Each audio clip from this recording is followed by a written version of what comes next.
A very enriching day, but still a long one, right? Everyone's awake, right? Pinch your cheeks, wiggle your toes, rub your belly, do something to wake up, because this conversation is about activism. So we want you, by the end of this conversation, to be ready to protest and disrupt and agitate and dissent and turn off the octane. So we don't want any sleeping, because to be ready for activism, you have to be woke, right? Okay. Yay, someone thinks that's funny. Okay, so my name is Amina, Shareef, and I'll be chairing this panel titled Being a Socially Conscious Muslim, Approaches for the Student Activists. Just by way of introduction, my name is Amina Shareef. I am a PhD student here at the Faculty of Education, and my research is on the impact of Islamophobia on young Muslim women living in this country.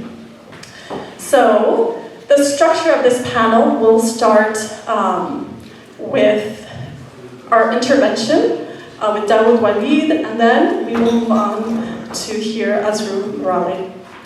Dawud Walid is the Executive Director of the Michigan chapter of the Council on American Islamic Relations and a Senior Fellow at Auburn Seminary. Walid has studied under qualified scholars the disciplines of Arabic grammar and morphology, foundations of Islamic jurisprudence, and sciences of the exegesis of the Quran. Without further ado, I will now hand the mic over to Dawud. بسم الله الرحمن الرحيم الحمد لله رب العالمين اللهم صل على سيدنا محمد الفاتح لما أغلق والخاتم لما سبق ناصر بالحق بالحق وهادي إلى صراطك المستقيم وعلى آله حق قدره العظيم. First of all, ladies and gentlemen, brothers and sisters, before elaborating on this topic, which is really I'm referencing information from my book Towards Secret Activism in this talk, I'd like to first start off by stating that I will not be up here elaborating about any specific issues to the British context. I'm speaking more so from a methodological perspective based upon nusus in our tradition. And the reason why I say this, and I'm really a stickler about this when other people do this in America, is that without knowing the socio-political context and being immersed in it, it could be problematic for people outside of that context trying to weigh in and trying to give guidance to the community about what it should do and what it should stay away from on very specific matters. And actually, in the Maliki school of thought, historically, this is frowned upon to the point that people could be from Arab lands, and a Maliki from Iraq would shy away from giving a fatwa about what's going on in Misr or in Egypt, and an Egyptian Maliki would not give fatwa or weigh in what's going on in the Maghreb, right? Because adat and urf are very important in understanding things as going forward. So with that, when we're talking about Muslims and activism on college campuses or generally in the society, be it in a Muslim majority country, but in particular, let's focus on the Western context. Muslims who are involved in activism and Muslims who are involved in sacred activism may not be the exact same things. They may not be the exact same things. From the starting point to the means to the actual final objective of where the activism is going, those may not be congruent. There are Muslims who view being Muslim firstly as a quasi-ethnic or social-political identity vis-a-vis or against the dominant culture.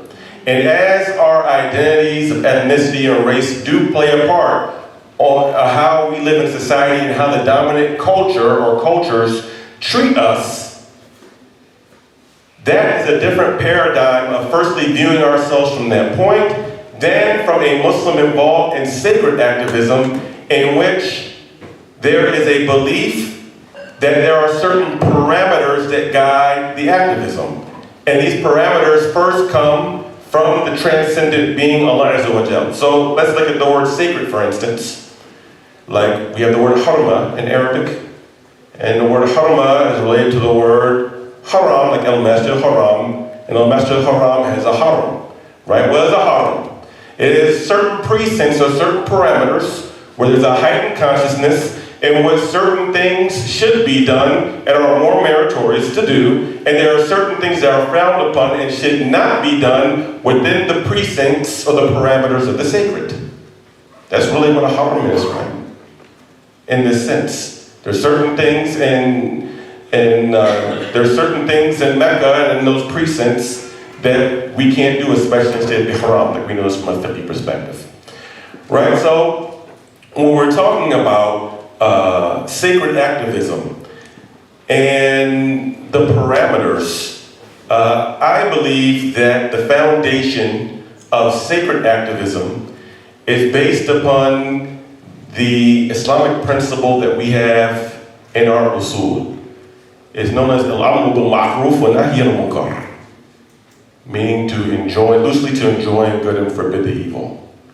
Right, so I want to deal with these terms though, because what is good and what is bad is not simply left up to public opinion polls. It's not simply subjected to feelings. Our feelings may align with what's good and what is just, and our feelings may not align, right? So how do we look at al-Mahruf? So there's a great scholar who actually was Mu'tazili, Ragib al-Asbahani, rahmatullahi alayhi. Here's a book, Mufradat al-Fadl al-Quran. It's a very famous book. If you've ever studied tafsir and you don't know about this book, you haven't studied tafsir. Just like as Zamakshari, as Ustad mentioned, who was also Mu'tazili. If you haven't studied these books, you really haven't studied tafsir. He mentions the word al-mahruf. What does al-mahruf mean? What we're supposed to be enjoying. What is this first linguistic definition that then becomes operational? That is supposed to inform our activism. It is al-adad wa-tayyib. Al-adad wa-tayyib. Right? That which is just and that which is morally clean or wholesome. So this is what we should be seeking to, firstly, the first parameters of what we should be encouraging in society. And any mahruf that we see in the society that's existing, including if the non-Muslim majority is promoting it, we should be of the foremost of those of promoting that mahruf. We should be the foremost. Because this is a description of this ummah. Kuntum khayra ummatin ukhrijat lin-nas ta'muru bil ma'ruf wa tanhauna 'anil munkar wa tu'minuna billah. Allah says, right? We are the best nation brought up for the people. Why? Because you enjoy these good, proven standards, right? And adl wa tayyib. Al-munkar, what we're supposed to be against in our activism. This munkar is diametrically opposed to the ma'ruf. It is firstly based upon, al-munkar is al-dhulm wal-khubth, right? It is the opposite of those other two issues that we mentioned that are virtues, right? Al-dhulm is wrongdoing or oppression, and then al-khubth is like what is morally indecent, immoral, profane. It's all wrapped up into this, right? That's what we're supposed to be against in our activism. Now, al-adl, justice. Al-adl is one of the names of Allah Azza wa Jal. One of the al-Asma al-Husna.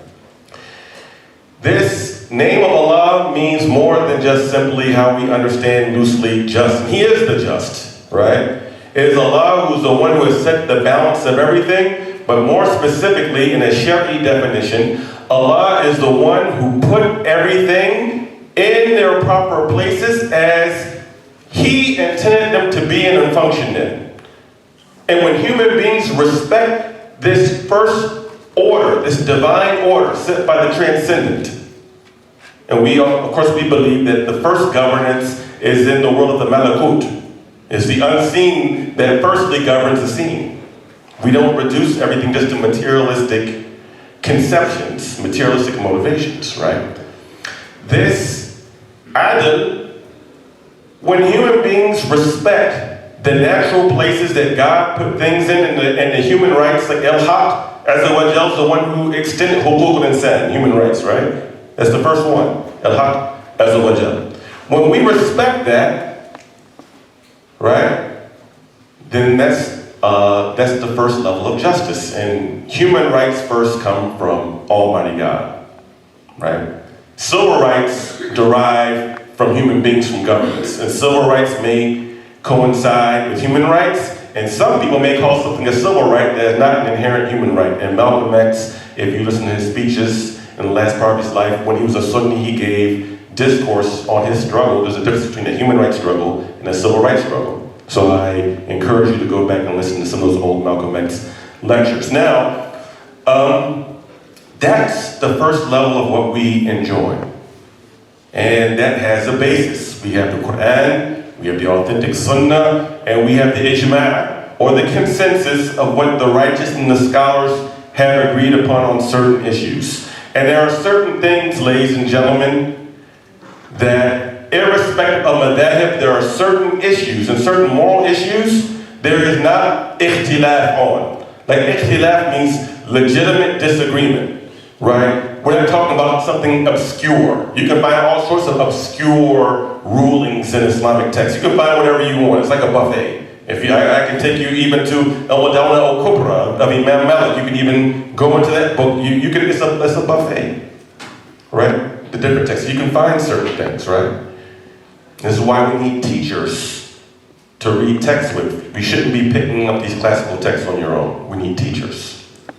But going back to the point that I was making in terms of this, there are certain things regarding across the madhab that Muslims always agreed upon, and not just the Sunni schools of thought, the Shi'atu, the Ibadi, al-Ibadiyya. There are certain things that the Zahiris and the Malikis and the Hanafis and the Shafi'is and the Hanbalis and the Zaydis and the Imamis or the Asharis and the Ibadis never disagreed upon, right? And one who tries to bring forth something also, and this ijma' is something that is binding on us, that should inform our worldview of the sacred. Okay? So this kind of like is giving you some more of a definition of al-ma'ruf, and then of course each land has its own custom, and there's urf that also has to be considered in enjoining the good and forbidding the evil.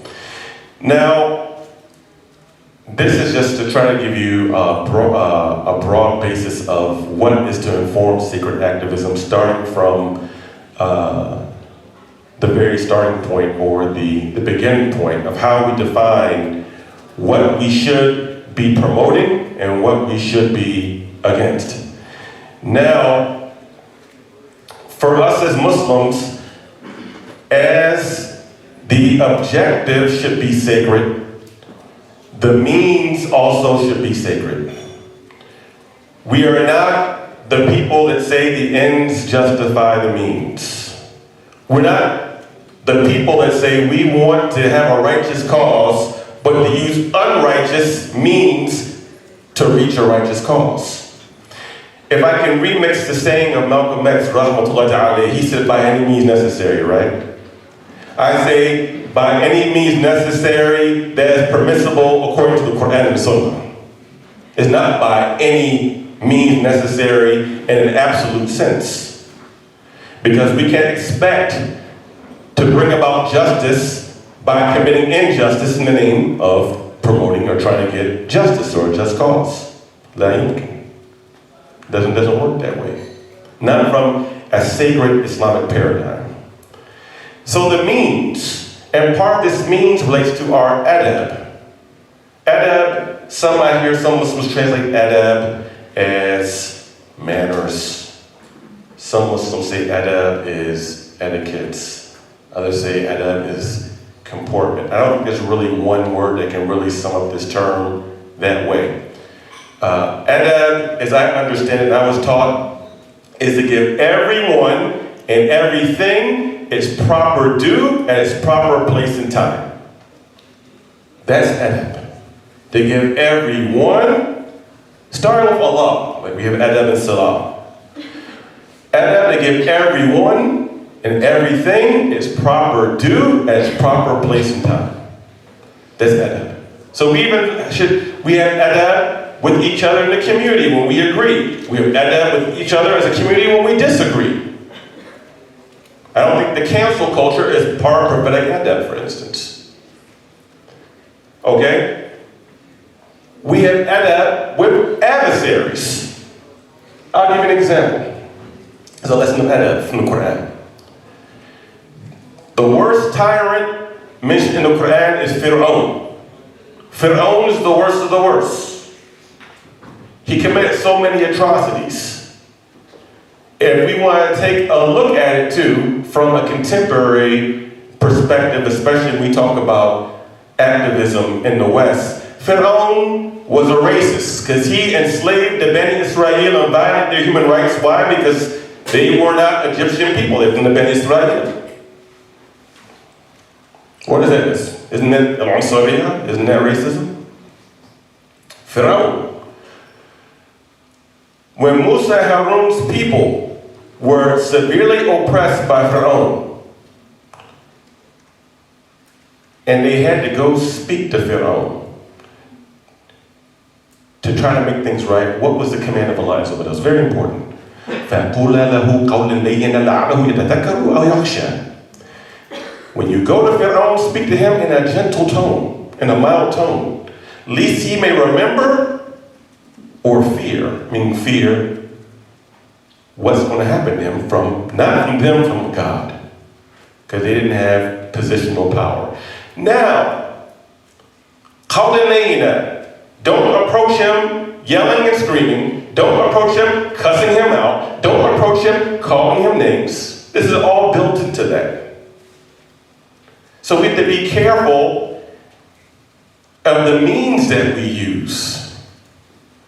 Because at the end of the day, the end result of what we do is in God's hands. We try to have the best intentions, starting with a righteous objective, using righteous means, and then inna Allaha ala kulli shay'in qadir.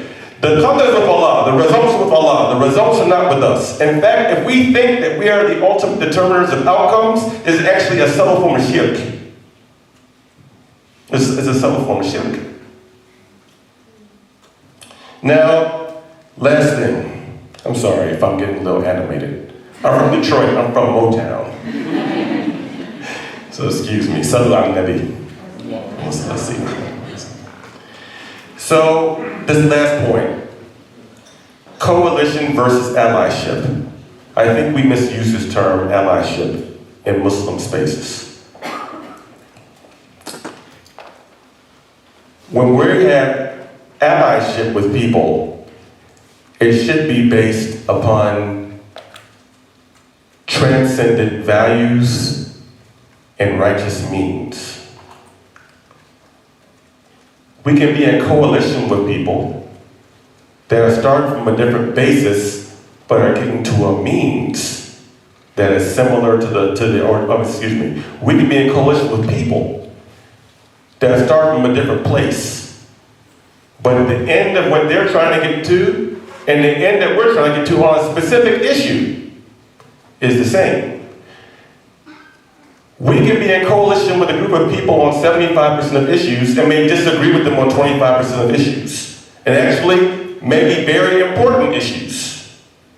But we can be in coalition with them. Example, Hilf al-Fudul, the virtuous treaty. The Prophet ﷺ saw this as a young person when there was some injustice done in Mecca. He was asked about this later within Islam, and it was a treaty by the elders in Mecca that made regarding an injustice that was done to a Yemeni trader. The Prophet ﷺ said that this treaty is more beloved to me than the best red she-camel. I mean, that might not mean much to us today, but it was like very valuable back then. And then he said, even if I were called to this in Islam, I would accept. Meaning for this limited issue of making sure people weren't being cheated on business, he would enter into a coalition with these people. These people were mushrikeen. The people of Quraysh who were in this agreement, they were disbelievers. They worshiped Al-Lat and Arzu and false gods. But it was a righteous cause. But in being in the coalition, it doesn't mean affirming their beliefs of shirk in the process. It just means fulfilling this agreement for this righteous cause. It doesn't mean affirming their beliefs. It doesn't even mean affirming all of their actions. But it's talking about the righteous cause. This is a coalition. Allyship, Allah told us what allyship looks like. And that word is awliya. Awliya has more than one meaning in the Quran. But this one ayah, al-mu'minun mu'minat, ba'duhum awliya'u ba'd, ya'muru bil ma'ruf, yanhauna 'anil munkar, wa yuqimuna as-salat, wa yutuna az-zakat, wa yuti'una Allah wa rasulahu. Ulaika sayahfadhuhumullah, inna Allaha 'azizun hakim. Believing men and believing women who believe in God who is both transcendent and immanent, who believe in the unseen, who believe in divine principles, they are allies of one another. They enjoin the prayer. They enjoin what is good and just. They forbid injustice. They establish the prayer. They pay the charity, and they obey Allah and His Messenger in all other matters. And Allah says, and these shall be the successful people. And I have 20 minutes. I've been in on time. It's okay. I'm done. I'll wait for Q&A.